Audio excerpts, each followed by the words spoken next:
Achy Break Your Heart, that's going to be the one. It just uses D and A7. You can get the links in the PDF in the resources section of this course, okay?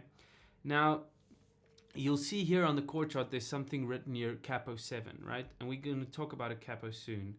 Let's just talk about it now. Okay, capo, basically you get two types of capos. One's for classical guitar. Classical guitars are the ones with the nylon strings, and acoustic guitars. And you'll see this one is radiused, you know?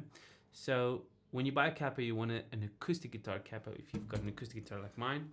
And then you just grab it like that and put it close to the frets just like you would. And that just moves up everything, so it makes your guitar smaller, and meaning the pitch is going to go higher. So if I play D chord here,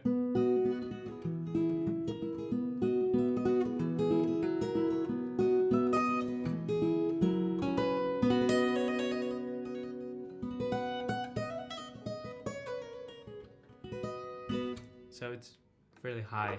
So if you find you're playing a song here and it doesn't sing really nice, then just take a capo and put it up here.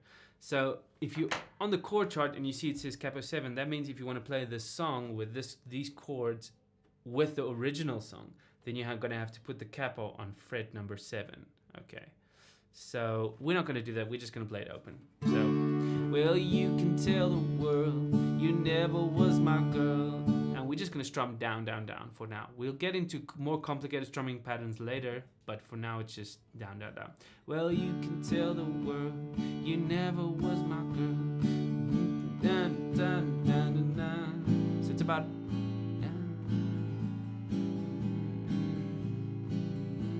it's about 16 strums per chord.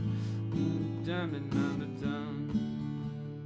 Dun, dun, dun. And the whole song just goes like that. Even the chorus, everything. You can print it out, take the lyrics, just play the D, then the A, then the D, then the A. And just keep going like that throughout the whole song.